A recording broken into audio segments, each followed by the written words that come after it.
1번 다음 중 멀티미디어의 동영상에 관련된 설명으로 옳지 않은 것은 뭐냐. 자, 옳은 답은 그냥 한번 읽어보도록 하고요. 정답은 3번입니다.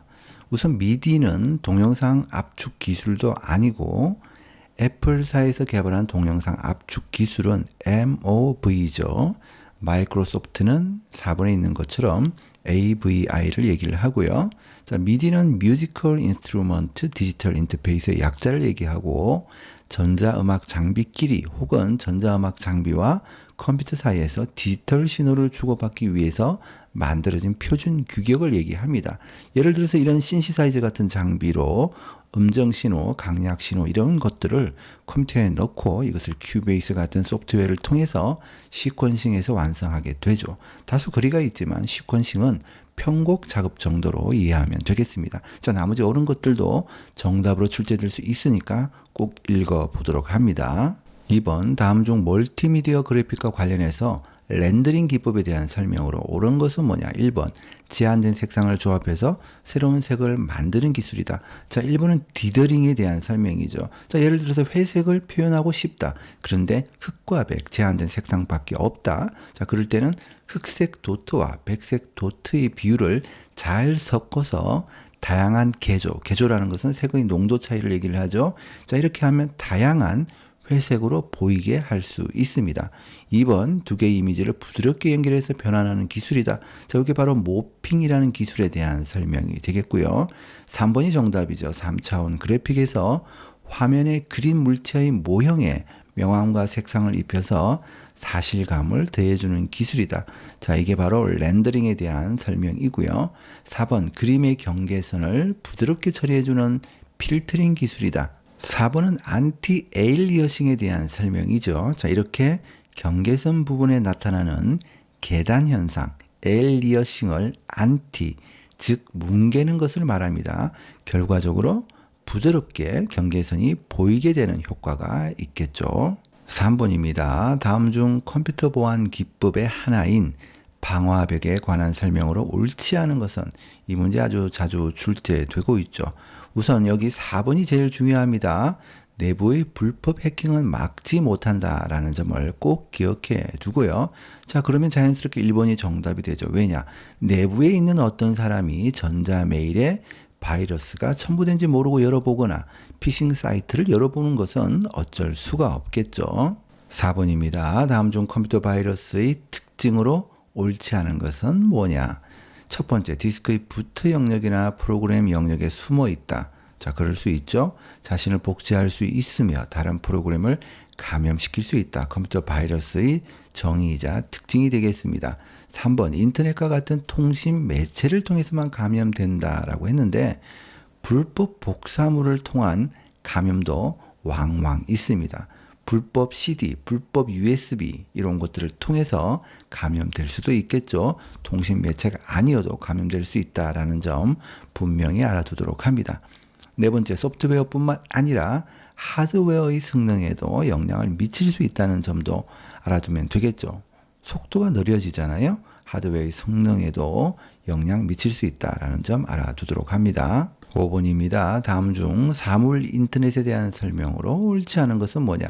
자, 우선 사물 인터넷이라는 것이 무선 통신 기술임에 유의해야 되겠죠. 뭐 따지고 보면 무선 통신 기술이 아니면 이 기술 자체가 별 필요가 없겠죠.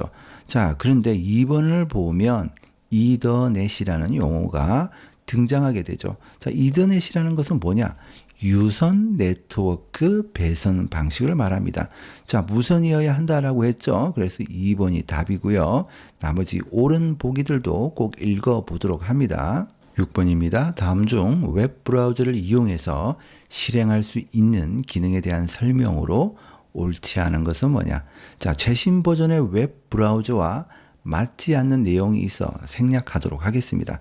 자, 크롬에서 보면 원격 데스크톱 같은 확장 프로그램 앱을 사용하게 되면 원격의 컴퓨터에 접속해서 자신의 컴퓨터처럼 사용할 수도 있습니다. 자, 이 문제는 텔레 서비스에 대한 것이지만 웹 브라우저로 한정해서 물어본다면 좀 애매하겠죠. 그래서 패스하도록 하겠습니다. 7번입니다. 다음 중 인터넷 주소 체계에서 IP 버전 6에 대한 설명으로 옳지 않은 것은 뭐냐? 이 문제도 아주 자주 나오고 있죠. 바로 1번이 잘못되었습니다. IP 버전 6는 총 128비트로 이루어진 주소입니다. 16비트씩 8부분, 16 곱하기 8 하게 되면 128비트가 나오죠. 자, 맞는 얘기고요.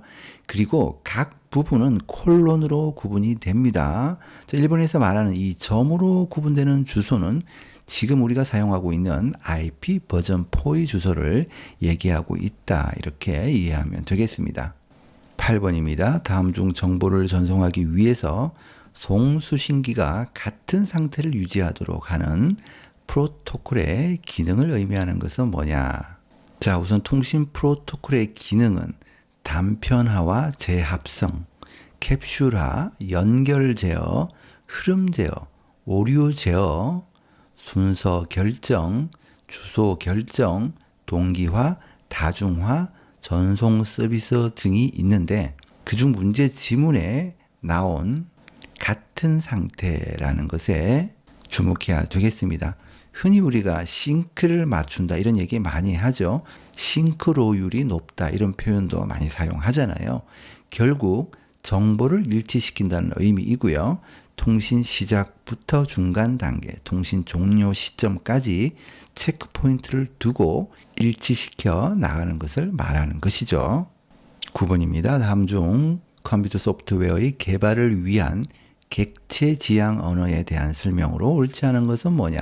자, 객체 지향 언어가 있고 절차 지향 언어가 있는데요. 의외로 자주 출제됩니다. 객체 지향 언어에 대한 1번, 2번, 3번 보기 외워두면 좋겠죠. 자, 4번이 잘못되었습니다. 우선 C 언어라는 것은 대표적인 절차 지향 언어이고요. 객체 지향 언어는 대표적으로 자바가 있다 정도만 알아두면 되겠습니다. 10번째, 다음 중 디스크 조각 모음을 수행할 수 있는 대상으로 옳은 것은 뭐냐? 자, 이렇게 CD롬 드라이버의 속성에 들어가서 살펴보게 되면 이렇게 조각 모음이라는 것이 나오지 않습니다. 조각 모음은 일반적인 드라이브에서 속성에 들어가게 되면 도구라는 탭에 이렇게 조각 모음이라는 것이 있잖아요. 자, CD롬 드라이버는 속성에 들어가도 도구라는 탭이 보이지 않습니다. 그 다음 윈도우즈가 지원하지 않는 형식의 압축 프로그램은 당연히 디스크 조각 모음을 수행할 수 없겠죠. 윈도우즈가 알아차릴 수 없는 파일이기 때문에 당연히 조각 모음을 수행하기 힘들 것이고요. 그 다음에 외장 하드 디스크 드라이버. 자, 이렇게 시스템에 새롭게 외장 하드 디스크 드라이브를 연결해 보았습니다. 자, 여기에서 속성 누르고 들어가게 되면 도구라는 탭이 있고요. 이렇게 조각 모음을 수행할 수 있는 것을 볼 수 있죠. 따라서 정답은 3번이 되겠고요. 자, 이렇게 네트워크 드라이브도 한번 추가를 해 보았습니다. 이 상태에서 속성에 들어가게 되면 도구라는 탭이 없죠. 디스크 조각 모음을 수행할 수 없습니다. 따라서 외장 하드 디스크 드라이브는 디스크 조각 모음을 수행할 수 있지만 나머지 것들은 디스크 조각 모음을 수행할 방법이 없다. 이렇게 알아두면 되겠습니다.